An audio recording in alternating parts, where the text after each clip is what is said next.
From Glitch HQ on Riverside Avenue in patented boundaryless Minneapolis, this is Nice Games Club, the show where nice game devs talk gaming and game development. I'm Steve McGregor, and I make nice games. I'm Martha Croy. I too make nice games. Martha's on assignment this week on a quest to slay the dragon. And so, on this co-op recap episode, we've invited developer Lane Davis and writer Felix Foster to talk about this month's Glitch co-op talk topic, Transmedia and Intellectual Property. And so, everyone's ready. Let's start. Welcome, everyone. Hi. Thank you. Oh, wait. Who else is here? We got Adia back, who was here for our last co-op talk recap and is doing a little fill-in for Martha, right? Yeah. And you're here to, say, shepherd these fellas into the world of being on a co-op recap episode. Yeah. Which is poignant, considering that every co-op talk someone brings up Mass Effect. True. This is true. Much appreciated. This place is terrifying. You guys will be fine. You guys did a great job. I like to think we're nice, because we're nice games. I wanted to say, I think I love what you guys have done with the place. You have a really neat games club here. So, Adia, tell them a little bit about what they're up against. Yeah, so I had a very amazing podcast last time. Of course you did. But anyways, basically, you're kind of just going over how the co-op talk went, some points that came up, discussions that you thought were interesting, and things you may want to talk about either further or things you want to bring up to kind of let people know about your topic and kind of what you want to get out of the co-op talk. We haven't actually explained what co-op talk is. Yeah, For that those might of you help who don't too. know, basically we come to Glitch and we have a topic every month and we talk about related to video games. This month's topic was transmedia. Do you guys want to elaborate more on what transmedia is? Certainly, yeah. Transmedia is a huge topic in games because it reaches its fingers into a lot of places. I mean, we could start with from a definition, I guess. Yes. Okay, so it's like if you take a story or a character from let's say Luke Skywalker, for example. Like he exists in a movie, but then he's also in games, in role playing games. He's in books. So it's taking one thing and moving it to another type of media. Yeah, okay. So maybe start with, the way co-op talks generally work is the facilitators will ask questions of the group, and so that gets the sort of discussion started. So what was the first thing you thought to ask us, and why? We just did an icebreaker that was just like, why? Like, do you play games that have been translated to other media, or have you enjoyed other forms of media that have been based on games or turned into games, and do you like them or not? Yeah, I remember you guys specifically asked, which was, one interpretation you thought was really good and one was really bad, right? Mm-hmm. And I mean, one that always jumps out to me is E.T. Extraterrestrial. I mean, because a lot of people consider that movie to be a classic, but then you see the games and they literally dump them into a ditch. So why was the Atari version of that game so bad? And I believe the game was just not fun. Like, you would oftentimes find yourself jumping into pits for no reason. Yeah, the short story of that is it was a rush job. They needed to get out in time for I don't even think it was released with the movie, but it was like they just told one guy at Atari, you've got, I think, 3 weeks to do this property, and that was it's seen not just as an example of a terrible game, but as an example of that idea of translating a property from one to another, that market-driven motivations leading to sort of a bastardization of the art. Yep, which is this is very related to this. Yeah. And from the developer's point of view, that does make it incredibly attractive if you're able to tell the story or give the audience a rough idea of what they're supposed to do without having to put that in the game. That lets you save an enormous amount of development time. That's true. I mean, of course, it can go very, very It's interesting talking with developers about that sticking point too, because I think that's the one that always comes up is like the artistic vision or like the desire to actually make this game and translate this media versus it just being market driven. But like a lot of developers that do a lot of the market driven work, that's like their cash cow, and so they have mixed feelings because like nobody wants to make a bad game, but like you'll hear that in Hollywood too, like nobody wants to make a bad movie, but there's a lot of them. Yeah. I kind of wish that Matt Gravel was here. Yeah. He talked a lot about that. Yeah, he works at Gravec here locally in Minnesota, and he and his team have made a lot of those kind of games, a bunch of Disney games. Yeah, they'll get contracted for mobile properties and stuff like that. Yeah. And it's interesting because you can see it as a noble effort, like, you know, to bring real development talent to a license, but it also has different schedules than other types of properties do, different demands.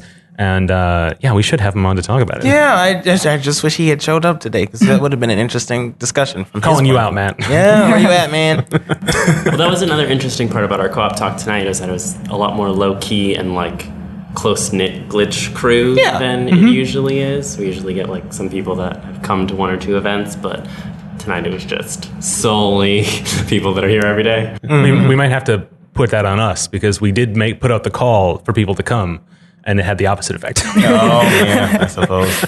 It's also right after the weekend of Gamecraft. Actually, that's a super This is good point. true, yeah. We've all just, it'll be a while before that you, the listener, will hear this episode, but we're just coming off of 48-hour Game Jam, Global Game Jam, and we're all having... Well, I think we're all getting back into the world, but it's. I could see why people were like, "I don't want any events this week." Also, I'll throw out another excuse. This was a heady topic. Yeah. I mean, there was a lot of like very philosophical things thrown out. Yeah. But also, even as the facilitator, I felt like, man, there were dozens of games thrown out that people were talking about that I just hadn't played. Oh, yeah. It was a very like maybe not a high barrier to entry, because it never is. No. But I felt like in order to maximally participate in this one, it was a little harder than normal. Well, and because it's transmedia, like it's not just like talk about this video game, it's you need to have experienced this video game and the movie that it's made from, or the book about it. Yes. There were a couple instances where one person asked another, like, "I haven't read those 30 books. Are they okay?" But there also is kind of fear for certain transmedia. Like some people will play one version, really love it, and then they hear like, oh, there's going to be a movie or a book made about it, and they're like, I'm not touching that. So for me, if I play a video game and a movie comes out, I'll go watch it. Kind of the fan person in me, I want to go see it. I'm like, okay. And usually in a lot of those movies, there's a lot of nod and winking to the fans, like, oh, you play this game, here's a bunch of scenes you like. And it's not a big investment as a game. For a game, you're putting lots of hours. For a movie, you're sitting down for maybe an hour and a half, 2 hour enjoyment. But when they take a movie and translate it into a game, usually I don't like those transmedia translations, because not only do you have to take that 2 hour and put it in a game with mechanics and plus keep motivation for investment for more like 6 to 8 hours, depending on how long the game is. Usually it's very hard to do that right. Like we talked about the Lego movies and the Lego games, even though it's a toy, I mean, that was cool, but I'm trying to think, I can't think of a single example where there's a movie, they made a game, and I really liked the game. You know, I think a big part of that is probably the production schedule, too, because I know we talked a lot tonight about Telltale and the Lego games, and both of those, they get more or less free reign to work with the properties that they're given, like they just license them off, whereas a lot of the ones that are more market-driven are like, this movie's coming out on this day, the video game needs to come out on this day, and then all the producers get their fingers in it, too. So. You know, it was a good game that was, a movie that also made a good game was Spider-Man. The first, we were. Which Spider-Man? That's a huge. Me and my brother, we loved the first Spider-Man a lot, but the second Spider-Man was also excellent. And the video game, both video games, yeah, the video games and the movie, not necessarily the movie. Based on the Sam Raimi movies. Yes. Okay. Because there were Spider-Man games before that. Oh yeah, of course, yeah, and we like those too. But me and my brother played those Spider-Man games a ton, like hours and hours, because they had all these extra cheats and stuff you can. And like you could play as Green Goblin, and he had a different set of abilities. Like he could run really fast for some reason, and he had his glider he can use. It's fun. I think Spider-Man 2, I do remember being quite good. Yes, and I remember it was really well reviewed at the time too. Yeah. Well, you describe it, what you liked about it in gameplay terms. Yeah. It had cheats, it had exploits, the things that are fun about like a PS2 era game. Yeah. And so that's interesting about what makes a successful transmedia, like, a destination, like going from one to another. And we talked about a couple of really good examples. Guys, what were the best ones that you thought? Well, what got thrown out very, very early was the game Myst. Oh, yeah. And that was a wonderful example that Sarah came up with, because those are two things that really need each other. Like those books would have been very generic, I think, fantasy, maybe a little sci-fi, and wouldn't have taken off without the game. And the game doesn't make a lot of sense without the books. So the two of them create a much better whole than either of them is apart. Yeah. I would contend with the idea that the games need the books, but they're definitely enriched by it. But I would agree that the books need the game to give you that kind of like experiential feeling, that first person that the game gives you, that makes that the fiction of that world so much more automatically compelling. Yeah, that's an excellent example that we talked about. I don't think we touched about it in the talk, but like I'm interested how you guys feel. Does transmedia like have a responsibility, not necessarily a responsibility, but like to enhance the previous works and different media forms, like you were talking about with Myst? The books enhance the game a lot because you got context and you got understood why the heck you were doing all these things. That's such an interesting question, and I think it absolutely can. Yeah. But I think that part of what it can do also is just take an existing thing and bring it to an audience that wouldn't otherwise participate with it.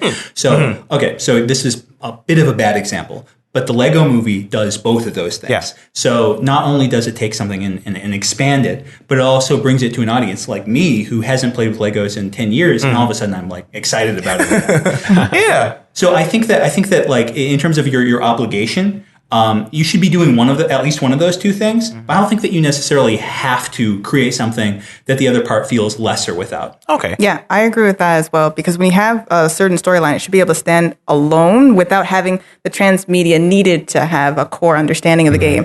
For example, I read the Overwatch comics, never played Overwatch.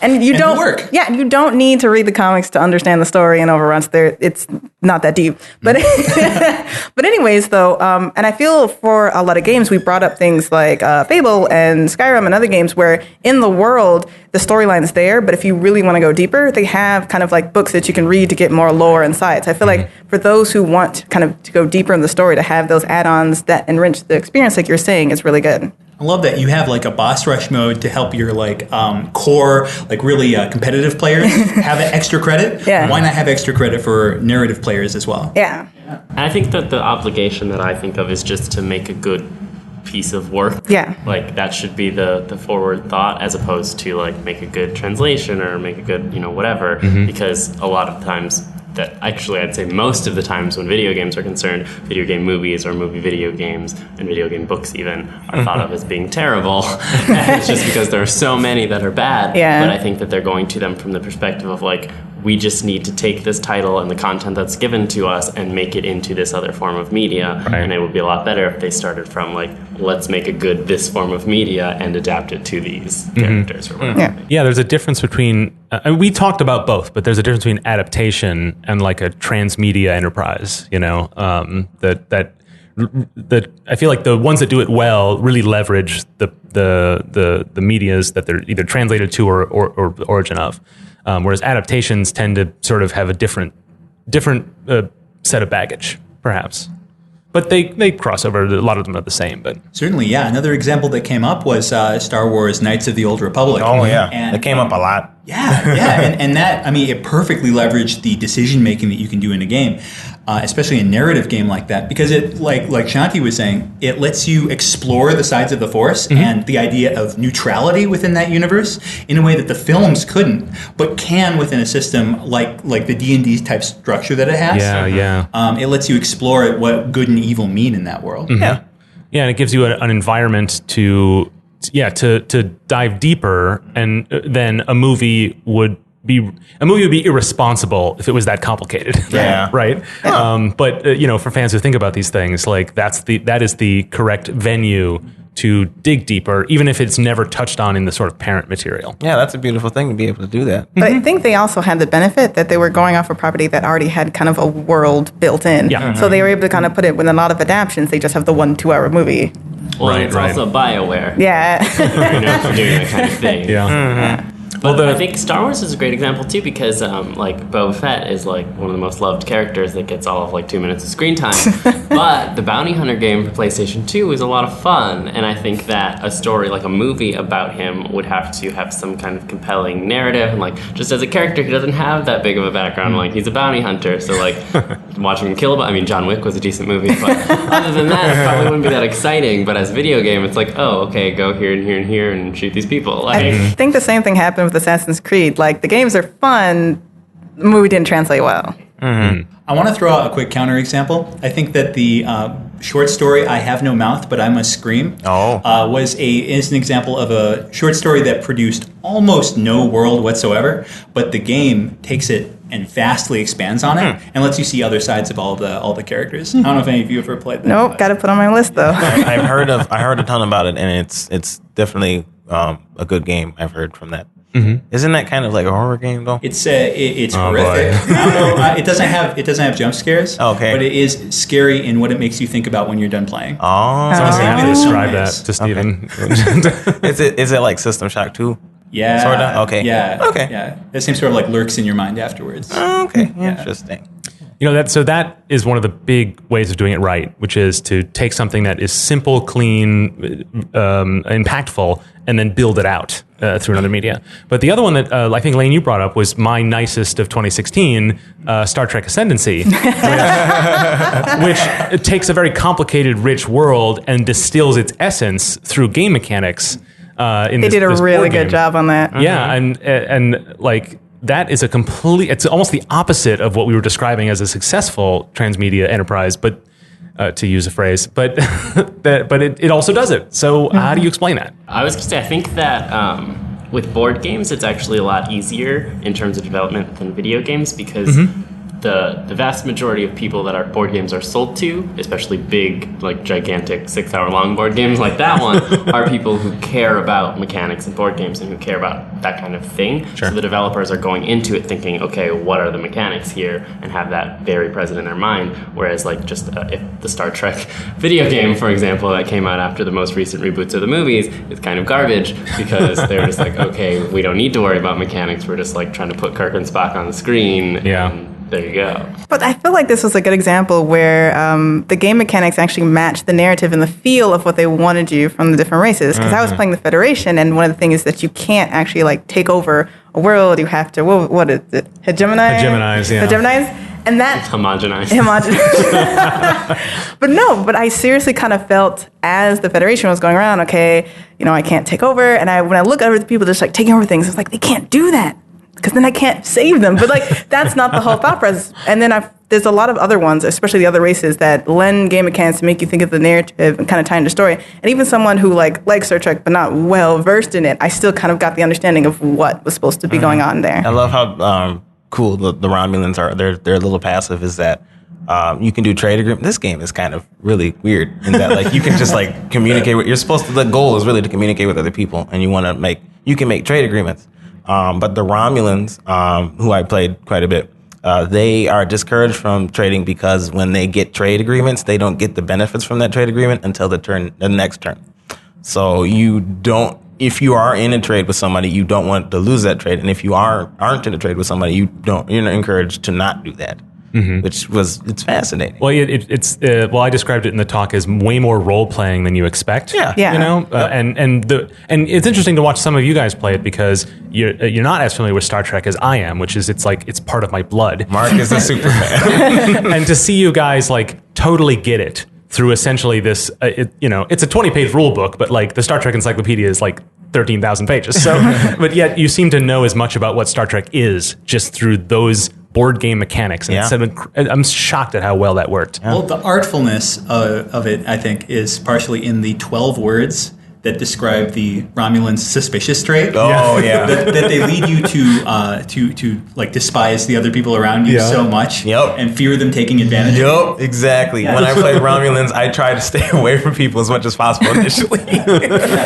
So I think to distill what games do that film doesn't is a film can make you feel like a character, and it can, but mostly it shows you things. Yeah. Whereas in a game, moment-to-moment decisions are affected by the rules that surround you. Yeah. And if those rules make you feel like something that you normally aren't, or create a feeling of symmetry between what decisions you're making and what the characters in the show might be making, then it's done something and shown you something about those characters that nothing else can. Only games can do that. Yeah, I agree. Like, I feel like a Mass Effect movie could never translate how the game kind of made people feel. Like, that would be something that wouldn't translate well. Yeah. Well, and it's interesting, we didn't talk about it. We had a few brief conversations about the different forms of media and how, like, what counts as transmedia and what doesn't, but we didn't get much further. I was happy that we got to board games because that's one that people don't often think of too. But I would think that any form of media would count, like a painting even. It's like, there's a painting of something from Mass Effect, that's a transmedial property at that point, right?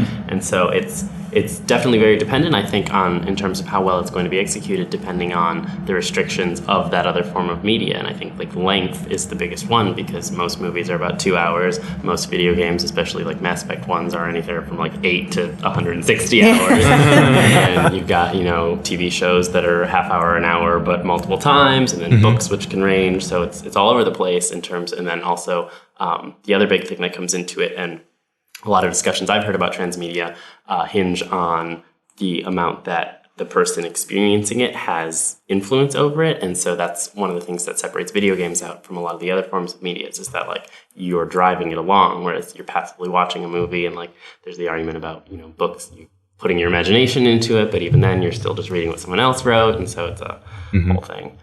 Yeah, the strength of games has always been that agency in the narrative. And I know we're always talking here at Glitch about finding ways to tell stories using game mechanics. And it seems like a transmedia property is uniquely positioned to think about doing that, whereas many games think about it almost in the opposite way, where they come up with a cool game mechanics and then they attach story to it. Yeah. But if you're working with a property, you have to either emulate the feelings or thinkings of that property, or you have to adapt it in a way. So it just sort of naturally puts you in a position to try harder, which sort of is strange because in the end, the reputations of these things are not very good. And so it almost surprises me there aren't more successes. Yeah. Zelda, like I brought this up previous podcast, but The Legend of Zelda had Choose Your Own Adventure books. Yeah. And another transmedia property, I actually thoroughly enjoyed those because it actually explored some things in the Zelda world that weren't explained in the actual video games. And so because of that, I was able to get a deeper understanding. But I really enjoyed that they kind of kept that agency when they translated into another medium that you kind of had in the game. And that same kind of feel when you're fighting, like you turn to page 6. Oh no, you're surrounded by skeletons. What do you do? And then you're like, I'm going to do this. And then you die and you cheat and just go back and see what you're going to do. But I feel like hits on a great point. When you have something that has agency and something that doesn't, you have to be very careful how you translate that. That's why I feel like I like video games to movies, but not movies to video games. Right. Someone, was it you, Lane, who talked about the waterfall of media types? I thought so. I had a little pet theory I was turning over earlier today, and that is that movies have, compared to books, more things that they can do to entertain the audience other than narrative. And that I feel like games also have more tools at their disposal to entertain than movies do. So my waterfall was that I would watch a movie that had been a book, but not always the other way around. And I would play a game that had been a movie and not always the other way around. Oh, okay. Yeah. And there was an extra credits episode entitled "Why Are There No Good Video Game Movies?" But there was no episode entitled "Why Are There No Good Movie Video Games?" Because I think there's a few. There are a few. Like I said, the Spider-Man games. Those are excellent. Yeah. I enjoy Star Wars Battlefront too, but well, that's based off of it. That kind of counts. It's based in the world, anyways. That's transmedia at the very least. Yeah. It's Adia, you were talking about the Choose Your Own Adventure, and it made me think about like a discussion we had during the co-op talk, which is transmedia that barely crosses borders, right? Things that are, in your case, 2 types of games. Yeah. But one game that is more conducive to like a more traditional narrative approach, and one that is famously withholds information from the player.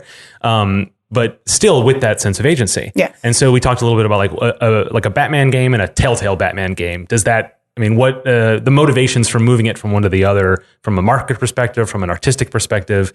It's interesting how the more we talk about it, the more of a jumbled ball of spaghetti it becomes in terms of how we define things, you know? But yeah, I thought that was really interesting. You get that too in like, just keep coming up to Mortal Kombat because there's so much transmedia in the Mortal Kombat franchise apparently, but they have Mortal Kombat Tetris and Mortal Kombat Chess, which are... Wait, what? Yeah. And so you're playing by the rules of chess and Tetris, but then rather than like the rules that like, say if I, take your knight or something, I just take it because of the rules of chess, you then have to have a Mortal Kombat fight between your two characters about it. So it's like, is that a different form of chess or? Is chess transmedia? I feel like you could argue chess is transmedial, but it's transmedial because it tries to represent war. Oh, okay. So, like, war is transmedial, I guess. I'm giving up the biggest shrug right now. Steven. During the talk, we talked about, like, the the monomyth. Yeah. And there was another hero's journey. There were some strong opinions about that being the like quintessential transmedia intellectual property. And Stephen, you and I both thought no. I was like, well, okay. So my opinion is stories or the story structure can't really be transmedia because it's not really it's not an intellectual property. It's just a story structure. So that doesn't seem to me as though it is transmedia. I mean, it certainly is seen all over the place. It's in puzzle games, it's in movies, it's in books, but I wouldn't call that transmedia. The only reasonable counter that I could think of to that would be to look at a like old religious sort of collective unconscious sort of way, in the sense that like all of those things could be said to represent the same character, like which is good, and you get to learn more of the aspects of good by watching it in many different forms among different media. That's an interesting perspective. So that's a very generous read, I realize, but that was what was in the back of my head when I was saying that. Oh, okay. Well, I wonder, like, what about Romeo and Juliet, the original Shakespearean text, versus like Baz Luhrmann's Romeo and Juliet? Like, those are completely different characters in a different time, speaking more or less the same. But or even the story that apparently is adapted from an old Russian myth as well. So, right? Yeah, I would argue that those are adaptations and not necessarily well, I suppose the Romeo and Juliet movies are technically transmedia because they were plays first, but I would argue that those are more interpretations and different interpretations of the same thing. Well, Lane, when you're talking about like that broad defense you were making for the monomyth, it made me think about the thing I was really stuck on that we didn't get talk about enough, which is the role of the artist and the idea of using translating something from one media to another, or adapting it from one form to another, or modifying, improving it, or sequelizing, or whatever, as a motivation of the artist rather than a motivation of the sort of corporate owner. You know, which is maybe that's a little bit loaded, but and there's justifications for either motivation, but there's far fewer artists' motivations to do that. I feel. I don't know. I feel like when you start going into the fanverse, whenever there is one medium, any fan that has really good skills in another medium would go ahead and create their own. Like if you watch a TV show that you really like, and then you go ahead and turn to a comic, and then you kind of put your own spin on it, but keep the same characters in the same verse. Or if you saw a really good movie and you decided to make a video game on it, like if you go into the indie kind of fan scene, you see that a lot, especially when you start getting into fan cast, fan comics, whatever. But I feel like the moment money becomes involved, there's less incentive, and the artist vision, I feel, it gets blurred a little bit. Right. And there's many more examples of somebody who said, I've always wanted to adapt this book, and they finally hired me to do it. So I think that is genuine. I think I'm talking more about one artist who takes their own property from one media to another. Oh, okay. Which is, I mean, maybe it's a weird thing to ask for, but I kind of wish more of that happened. Well, I think part of the reason that doesn't happen is just because I think it probably does happen, but we don't see it because of, like Adia was saying, with the fanverse. Like, I'm sure that happens on like a lower scale, like people who just are more local writers or game developers or filmmakers or whatever making their things into other things. But again, like on the large scale capitalist side, AAA games, big Hollywood movies, it's so rare for them to allow that kind of creative control to, like, you're not going to let J.K. Rowling direct the Harry Potter movie just because. Right. So well, yeah, it took her 9 movies to write one. Exactly. Right? So. Right, and well, Douglas Adams came up during our conversation as a person who is probably at the nexus of the most media types reached by a single artist. Yes, he's stumbled through all of it. Right, and the nascency of some of those, like how new games were, and the low barrier to entry for text-based games at that area, almost certainly played a part there. I like how do you see that working in today's age? You know, it's interesting. I suppose because in Douglas Adams' case, he was almost, you call him an auteur, but that's probably too generous. What he was is just curious. And so he works as a radio producer, and then, okay, I can be a writer too. And, I guess I can produce this TV show about my thing. And like, games are new. I'll find some people who can help me with that. So he seemed just curious about these new forms. And so it seems like the province these days of sort of a transmedia from a single artist perspective is going to be the indie dev. Yep. Yeah. You know what I mean? Yeah. Like the person who has access to many different ways. It's not going to be the director who's hired and then also somehow walks into Ubisoft and says, "Can I direct the game version of this?" Because it just you have to have multiple careers and multiple lifetimes to establish that in multiple media. What's really interesting, and I mean, like, I don't know the specifics, but I'm just going to blame capitalism again, is that we've actually recently had an example of that, which was the Power Rangers, the cast of the TV show that put together that little mini video on YouTube. Yeah. And everyone was like crazy for, and was like, "Oh, there should be a real That really movie. dark This is one? really cool." Yeah. Okay. And then the actual owners of the property of Power Rangers were like, "No, we're making our own movie, and it looks bad." Still gonna watch it. No one's super excited about it. And so I was like, well, you have these people who were part of the original property who want to do a thing because they're passionate about it and they know it, and then they're not allowed to, and it gets passed off and now becomes another one of these translations that people don't really care about. Similar thing happened with Star Trek recently. There's a new Star Trek TV series coming Very out. excited for that. Yeah, I'm way pumped. But there's some fan producers who were making a fan film, and they went to Kickstarter, and so they raised like $1 million, and that's kind of like CBS was like, "All right, now we got to step in." And it was very contentious, but it happened to coincide with a reemergence of Star Trek original material, and so yeah, that nexus of who gets to is really, really interesting. Yeah. Well, there's the games to games a lot recently with like Kickstarter and stuff like that, where some developers from bigger games will go make their, what do they call them? Spiritual successors? Yes, yeah. Right. Mighty Number 9. Yeah. Oh, yeah. So that's kind of interesting. Yeah. I haven't seen one that's gotten great reviews yet, but So let's end on findings. So when you guys came in, you had a bunch of topics, a bunch of questions. What did you learn, and what was the takeaway? I think fundamentally, we learned that, and I'm clearly just stalling for time here and looking at Felix, hoping that he'll jump in and help me out here. We learned that people had incredible fondness for certain franchises and for certain explorations of the same game along different medium. We also learned that there were some sore spots where people had gotten tired of seeing one game in so many different forms. Yeah. And of course, I think that.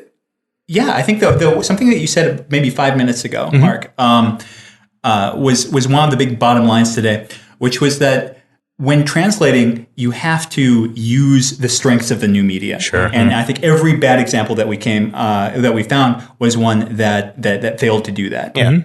Yeah.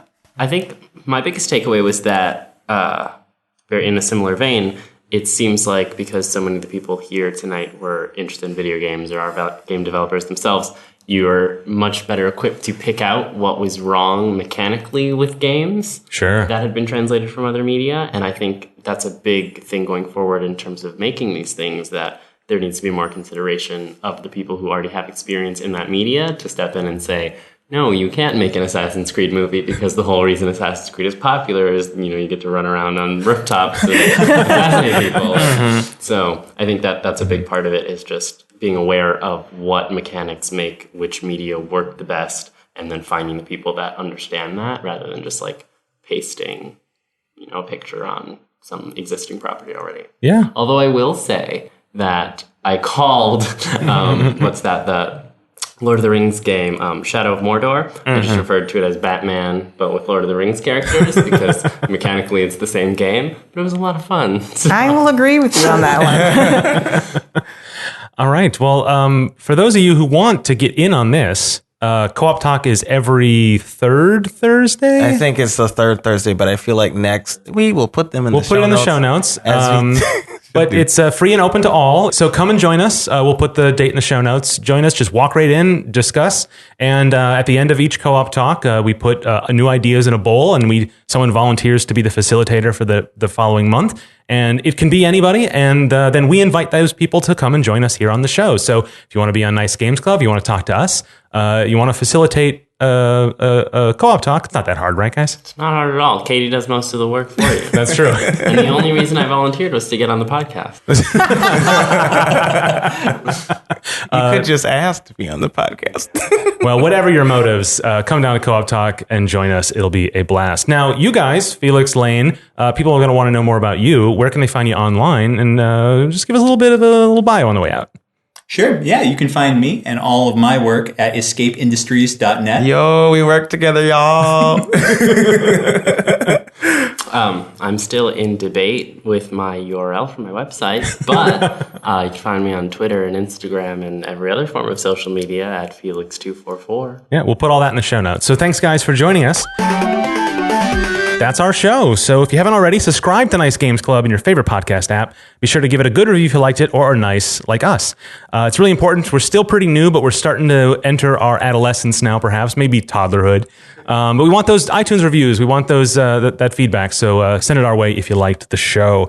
We want to also hear directly from you. So follow us on Twitter, all the other things as well, at Nice Games Club. Let us know how we're doing. Send us your topics and ask us your questions. Lastly, you can hear more about the show and your nice host, as well as get all the links and notes from this episode at nicegames.club. So until we start again, remember to Play nice and make nice.